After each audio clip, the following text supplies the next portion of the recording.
ಸ್ನೇಹಿತರೆ ನಮಸ್ಕಾರ. ಇವತ್ತಿನ ವಿಡಿಯೋದಲ್ಲಿ ನಮ್ಮ ಬ್ರ್ಯಾಂಡ್ ಬೆಂಗಳೂರು ಟ್ರಾಫಿಕ್ ಸಮಸ್ಯೆ ನಿವಾರಣೆ ಮಾಡಲು ಮೆಗಾ ಅಪ್ಡೇಟ್ ಬಂದಿದೆ. ಬೆಂಗಳೂರು ನಗರದಲ್ಲಿ ಸುಗಮ ಸಂಚಾರ ಮಾಡಲು ಮುಂದಿನ 30 ವರ್ಷಗಳಲ್ಲಿ ಹಲವಾರು ಯೋಜನೆಗಳನ್ನು ರೆಡಿ ಮಾಡಲಾಗುತ್ತಿದೆ. ಈಗಿರುವ ಟ್ರಾಫಿಕ್ ಸಮಸ್ಯೆಗೆ ಕಡಿವಾಣ ಹಾಕುವ ಸಲುವಾಗಿ ಬೆಂಗಳೂರಿನಲ್ಲಿ ಇನ್ಫ್ರಾಸ್ಟ್ರಕ್ಚರ್ ಡೆವಲಪ್ಮೆಂಟ್ಗೋಸ್ಕರ ಸುಮಾರು 1 ಲಕ್ಷ ಕೋಟಿಗೂ ಅಧಿಕ ವೆಚ್ಚದ ಯೋಜನೆಗಳ ಕಾರ್ಯಸಾಧ್ಯತಾ ವರದಿ ಸಿದ್ಧಗೊಂಡಿದೆ. ಈ ವಿಷಯದ ಬಗ್ಗೆ ಡೀಟೇಲ್ಡ್ ಆದಂತಹ ವಿವರಗಳನ್ನು ಈ ವಿಡಿಯೋದಲ್ಲಿ ತಿಳಿಸುತ್ತೇವೆ. ವಿಡಿಯೋ ಶುರು ಮಾಡೋ ಮುನ್ನ ನೀವಿನ್ನೂ ನಮ್ಮ ಚಾನಲ್ಗೆ ಹೊಸಬರಾಗಿದ್ದರೆ ತಪ್ಪದೇ ಸಬ್ಸ್ಕ್ರೈಬ್ ಮಾಡಿ, ಪಕ್ಕದಲ್ಲಿರುವ ಬೆಲ್ ಐಕಾನನ್ನು ಒತ್ತಿ. ನಮ್ಮ ಬೆಂಗಳೂರು ಹಲವಾರು ವಿಷಯಗಳಿಂದ ಸದಾ ಮುಂದೆ ಇರುತ್ತದೆ. ಬೆಂಗಳೂರನ್ನು IT ಸ್ಟಾರ್ಟಪ್ಸ್ ಮತ್ತು ಇನೋವೇಷನ್ಗಳಿಂದ ಗುರುತಿಸಲಾಗುತ್ತೆ. ಇಡೀ ಭಾರತದಲ್ಲಿ ಟಾಪ್ ಬೆಸ್ಟ್ ಸಿಟಿಗಳ ಪಟ್ಟಿಯಲ್ಲಿ ಬೆಂಗಳೂರು ಮುಂಚೂಣಿಯಲ್ಲಿದೆ. ಬೆಂಗಳೂರು ಗ್ಲೋಬಲ್ IT ಕಂಪನಿಗಳು ಮತ್ತು ಸ್ಟಾರ್ಟಪ್ಗಳಿಗೆ ತವರು ಮನೆ. ಆಪರ್ಚುನಿಟೀಸ್ಗಳ ವಿಷಯದಲ್ಲಿ ಇಡೀ ಪ್ರಪಂಚದಾದ್ಯಂತ ನಮ್ಮ ಬೆಂಗಳೂರು ಪ್ರಮುಖ ಸ್ಥಳ. ಇನ್ಫೋಸಿಸ್, ವಿಪ್ರೋ, ಫ್ಲಿಪ್ಕಾರ್ಟ್ ಮತ್ತು ಹಲವಾರು ಮಲ್ಟಿನ್ಯಾಷನಲ್ ಕಾರ್ಪೊರೇಷನ್ಸ್ಗಳು ಬೆಂಗಳೂರಿನಲ್ಲಿ ಹೆಡ್ ಕ್ವಾರ್ಟರ್ಸ್ಗಳನ್ನು ಹೊಂದಿದೆ. ಬೆಂಗಳೂರಿನಲ್ಲಿ ಪ್ರೆಸ್ಟೀಜಿಯಸ್ ಇನ್ಸ್ಟಿಟ್ಯೂಷನ್ಗಳಾದ Indian Institute of Science, Indian Institute of Management ಮತ್ತು National Institute of Fashion Technology education ಸೆಕ್ಟಾರ್ಗಳಿವೆ. ಅಂತರ್ರಾಜ್ಯದಿಂದ ಉದ್ಯೋಗ ಅರಸಿ ಬಂದವರಿಗೆ competitive salary, skill development opportunities ಮತ್ತು ಅತ್ಯಾಧುನಿಕ ತಂತ್ರಜ್ಞಾನಗಳಿಗೆ ಒಡ್ಡಿಕೊಳ್ಳುವುದರಿಂದ ವೃತ್ತಿಪರರಿಗೆ ಹಾಟ್ ಸ್ಪಾಟ್ ನಮ್ಮ ಬೆಂಗಳೂರು. ಪ್ರತಿಷ್ಠಿತ ಸಿಟಿಗಳ ಸರ್ವೆ ಮಾಡುವ ಗ್ಲೋಬಲ್ ಸಿಟೀಸ್ ಇಂಡೆಕ್ಸ್ 2024ರ ಸರ್ವೆಯಲ್ಲಿ ನಮ್ಮ ಬೆಂಗಳೂರು 411ನೇ ಸ್ಥಾನದಲ್ಲಿದೆ. ಇಷ್ಟೆಲ್ಲ ಪ್ರಖ್ಯಾತಿ ಪಡೆದಿರುವ ಬೆಂಗಳೂರು ಟ್ರಾಫಿಕ್ ಕಾರಣದಿಂದ ಯಾವಾಗಲೂ ಸದಾ ಸುದ್ದಿಯಲ್ಲಿರುತ್ತದೆ. ವಿಶ್ವದಾದ್ಯಂತ ರೋಡ್ಗಳಲ್ಲಿ ಟ್ರಾಫಿಕ್ನಿಂದ ತುಂಬಿ ತುಳುಕುತ್ತಿರುವ ನಗರಗಳ ಪಟ್ಟಿಯಲ್ಲಿ ಬೆಂಗಳೂರಿಗೆ 6ನೇ ಸ್ಥಾನ.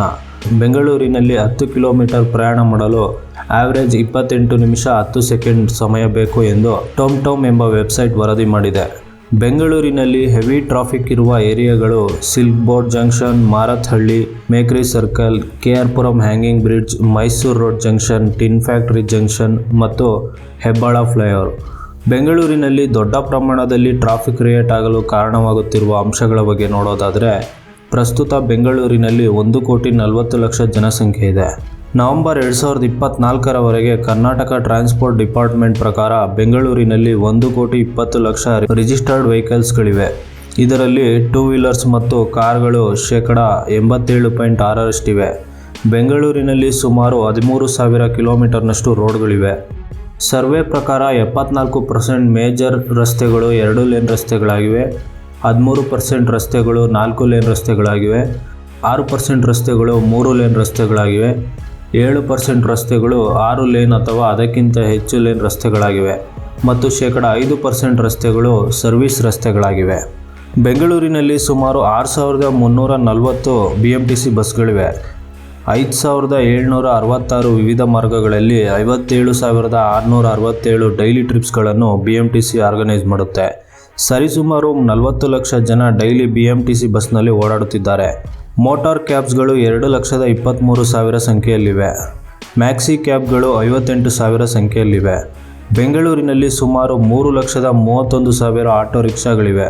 ಇನ್ನು ನಮ್ಮ ಮೆಟ್ರೋ ಸಮೀಕ್ಷೆ ನೋಡೋದಾದರೆ ದಿನವೊಂದಕ್ಕೆ ಆವ್ರೇಜ್ 7.5 ಲಕ್ಷದಿಂದ 9 ಲಕ್ಷದವರೆಗೆ ಜನರು ಪ್ರಯಾಣಿಸುತ್ತಿದ್ದಾರೆ.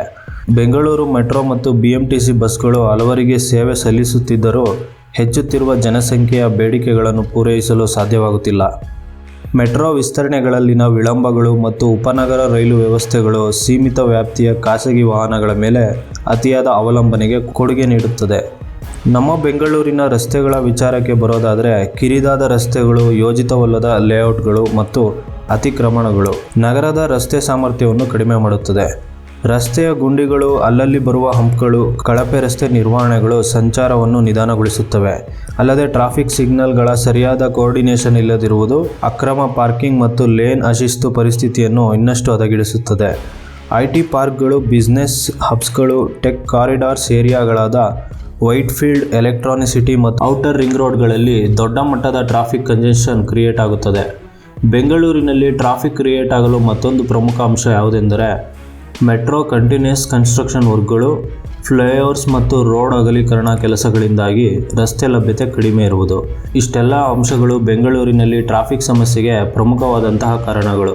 ಇದಕ್ಕಾಗಿ ದೆಹಲಿಯ ಆಲ್ಟಿನೋ ಕನ್ಸಲ್ಟಿಂಗ್ ಇಂಜಿನಿಯರಿಂಗ್ ಸಂಸ್ಥೆ ಬೆಂಗಳೂರು ಸಮಗ್ರ ಸಂಚಾರ ನಿರ್ವಹಣೆ ಯೋಜನೆಯಡಿ ಟ್ರಾಫಿಕ್ ಸಮಸ್ಯೆ ಕಡಿಮೆ ಮಾಡಲು ಮತ್ತು ತ್ವರಿತ ನಿರ್ವಹಣೆಗಾಗಿ BBMP ಅವರಿಗೆ ಕಾರ್ಯಸಾಧ್ಯತಾ ವರದಿ ಸಲ್ಲಿಸಿದೆ.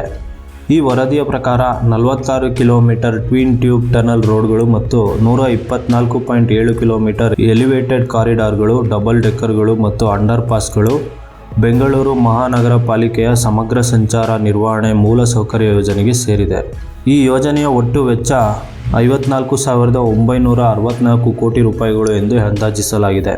ಆಲ್ಟಿನೋ ಕನ್ಸಲ್ಟಿಂಗ್ ಇಂಜಿನಿಯರಿಂಗ್ ಕಂಪನಿಯ ಫೀಸಿಬಿಲಿಟಿ ಸ್ಟಡಿಯ ಪ್ರಕಾರ 20 ಇನ್ಫ್ರಾಸ್ಟ್ರಕ್ಚರ್ ರೋಡ್ ಪ್ರಾಜೆಕ್ಟ್ಗಳು ಮುಂದಿನ ದಿನಗಳಲ್ಲಿ ಕಾರ್ಯರೂಪಕ್ಕೆ ಬರಲಿದೆ.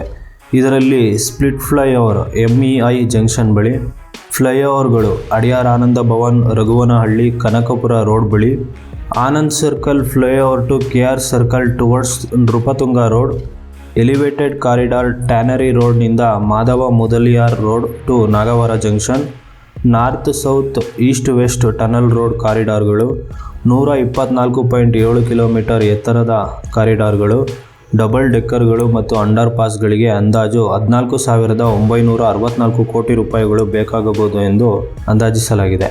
46 kilometre tunnel road project cost 40,000 ಕೋಟಿ ರೂಪಾಯಿಗಳು ಎಂದು ಅಂದಾಜಿಸಲಾಗಿದೆ. ಟನಲ್ ರೋಡ್ ಪರ್ ಕಿಲೋಮೀಟರ್ ನಿರ್ಮಾಣಕ್ಕೆ ಅಂದಾಜು 889 ಕೋಟಿ ರೂಪಾಯಿಗಳು ವೆಚ್ಚವಾಗುತ್ತದೆ ಅಂತ ಹೇಳಲಾಗುತ್ತಿದೆ. KR ಪುರಂ ಮತ್ತು ಯಶವಂತಪುರ ಬಳಿ ರಸ್ತೆ ಅಗಲೀಕರಣ ಮಾಡಲು 3,240 ಕೋಟಿ ರೂಪಾಯಿಗಳು ಬೇಕಾಗಬಹುದು ಎಂದು ಹೇಳಲಾಗುತ್ತಿದೆ.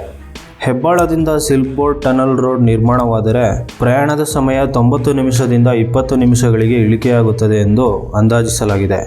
BBMP ಮೂಲಗಳ ಪ್ರಕಾರ ಟ್ವಿನ್ ಟನಲ್ ಪ್ರಾಜೆಕ್ಟ್ಗಾಗಿ 19,000 ಕೋಟಿ ರೂಪಾಯಿಗಳನ್ನು ಸಾಲದ ಮೂಲಕ ಪಡೆಯಲು ಯೋಜಿಸಲಾಗುತ್ತಿದೆ.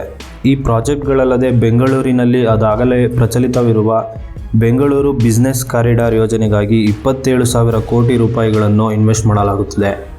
ತುಮಕೂರು ರೋಡ್ ಟು ಹೊಸೂರು ರೋಡ್ವರೆಗೆ ಈ ಯೋಜನೆ ಬರಲಿದ್ದು, ಬೆಂಗಳೂರು ಟ್ರಾಫಿಕ್ ಸಮಸ್ಯೆಗೆ ಈ ಯೋಜನೆ ವರದಾನವಾಗಲಿದೆ. ಈ ಯೋಜನೆ ಕಾರ್ಯರೂಪಕ್ಕೆ ಬರಲು ಸುಮಾರು 2,560 ಎಕರೆ ಪ್ರದೇಶ ಜಾಗ ಬೇಕಾಗಿದ್ದು, ಅದಕ್ಕಾಗಿ ಸರ್ವೆ ಕಾರ್ಯಗಳು ನಡೆಯುತ್ತಿದೆ. Housing and urban development corporation limited ಅವರು 100% ಹಣಕಾಸು ವ್ಯವಸ್ಥೆಯನ್ನು ಈ ಯೋಜನೆಗಾಗಿ ಸಾಲದ ರೂಪದಲ್ಲಿ ಹೂಡಿಕೆ ಮಾಡಲಿದ್ದಾರೆ.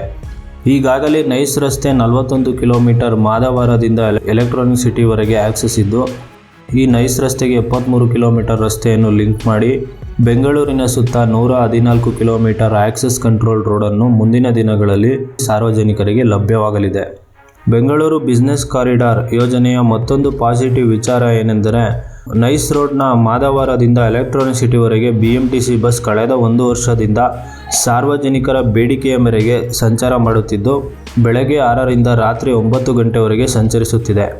ಪ್ರತಿ 10 ನಿಮಿಷಕ್ಕೊಂದು BMTC ಬಸ್ಗಳು ನಗರದ ವಿವಿಧ ಭಾಗಗಳಿಂದ ನೈಸ್ ರಸ್ತೆಯ ಮುಖಾಂತರ ಓಡಾಡುತ್ತಿದೆ.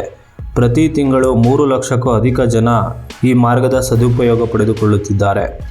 ನವೆಂಬರ್ 2024ರಲ್ಲಿ BMTC ಅವರಿಗೆ 1 ಕೋಟಿಗೂ ಅಧಿಕ ಆದಾಯ ನೈಸ್ ರಸ್ತೆಯ ಮೂಲಕ ಬಂದಿದೆ ಅಂತ ರೀಸೆಂಟ್ ಆಗಿ ಅನೌನ್ಸ್ ಮಾಡಿದ್ದಾರೆ. ಮುಂದಿನ ದಿನಗಳಲ್ಲಿ 114 ಕಿಲೋಮೀಟರ್ ರಸ್ತೆ ನಿರ್ಮಾಣವಾದಾಗ ನಗರದ ಸುತ್ತಮುತ್ತ ಈಸಿಯಾಗಿ ಸಾರ್ವಜನಿಕರು ಟ್ರಾಫಿಕ್ನಿಂದ ಮುಕ್ತವಾಗಿ ಓಡಾಡಬಹುದು. ಹೀಗೆ ಬೆಂಗಳೂರಿನ ಮತ್ತೊಂದು ಪ್ರಚಲಿತವಿರುವ ಯೋಜನೆ ಎಂದರೆ ಬೆಂಗಳೂರು STRR ಯೋಜನೆ. ಬೆಂಗಳೂರು ನಗರದ ಹೊರವಲಯದಲ್ಲಿ ಟ್ರಕ್ಸ್ಗಳಿಗೆ ಮತ್ತು ಭಾರೀ ಗಾತ್ರದ ವಾಹನಗಳಿಗೆ ಸಿಟಿಯ ಒಳಗಡೆ ಎಂಟರ್ ಆಗದೆ ಔಟ್ಸ್ಕರ್ಟ್ಸ್ನಲ್ಲಿ ಉಪಯೋಗವಾಗುವಂತಹ ಯೋಜನೆ ಇದಾಗಿದ್ದು, ಸುಮಾರು 17,000 ಕೋಟಿ ರೂಪಾಯಿಗಳು ಈ ಯೋಜನೆಗೆ ವೆಚ್ಚವಾಗಲಿದೆ. ಸೆಂಟ್ರಲ್ ಗೌರ್ಮೆಂಟ್ನ ಸಪೋರ್ಟ್ ಈ ಯೋಜನೆಗೆ ಇದ್ದು, ಈ ಕಂಪ್ಲೀಟ್ ಯೋಜನೆ 280 ಕಿಲೋಮೀಟರ್ ಇದ್ದು 12 ಟೌನ್ಸ್ಗಳನ್ನು ಈ ರಸ್ತೆ ಸಂಪರ್ಕಿಸಲಿದೆ. ದಾಬಸ್ಪೇಟೆಯಿಂದ ಶುರುವಾಗಿ ದೊಡ್ಡಬಳ್ಳಾಪುರ, ದೇವನಹಳ್ಳಿ, ಸೂಲಿಬೆಲೆ, ಹೊಸಕೋಟೆ, ಸರ್ಜಾಪುರ, ಅತ್ತಿಬೆಲೆ, ಆನೇಕಲ್, ತಟ್ಟೆಕೆರೆ, ಕನಕಪುರ, ರಾಮನಗರ ಮತ್ತು ಮಾಗಡಿ. ಈಗಾಗಲೇ ಈ 80 ಕಿಲೋಮೀಟರ್ ರಸ್ತೆ ದಾಬಸ್ಪೇಟೆಯಿಂದ ಹೊಸಕೋಟೆ ಸಂಚಾರಕ್ಕೆ ಮುಕ್ತವಾಗಿದೆ. ಉಳಿದ 200 ಕಿಲೋಮೀಟರ್ ರಸ್ತೆ ನಿರ್ಮಾಣ ಕಾರ್ಯ ಪ್ರಗತಿಯಲ್ಲಿದೆ. ಈ ಸಂಪೂರ್ಣ STRR ಯೋಜನೆ ಡಿಸೆಂಬರ್ 2025ರ ವೇಳೆಗೆ ಪೂರ್ಣಗೊಳಿಸುವ ವಿಶ್ವಾಸವಿದೆ. ಈ ಎಲ್ಲ ಯೋಜನೆಗಳು ಬೆಂಗಳೂರಿನ ಟ್ರಾಫಿಕ್ ಸಮಸ್ಯೆಗೆ ಮುಂದಿನ ದಿನಗಳಲ್ಲಿ ಗೇಮ್ ಚೇಂಜರ್ ಆಗಿ ಕಾರ್ಯನಿರ್ವಹಿಸಲಿದೆ. ಇವಿಷ್ಟು ಬೆಂಗಳೂರಿನ ಮೆಗಾ ಪ್ರಾಜೆಕ್ಟ್ನ ಅಪ್ಡೇಟ್ಗಳು. ವಿಡಿಯೋ ಇಷ್ಟವಾಗಿದ್ದಲ್ಲಿ ಲೈಕ್ ಮಾಡಿ ಮತ್ತು ಸಬ್ಸ್ಕ್ರೈಬ್ ಮಾಡಿ.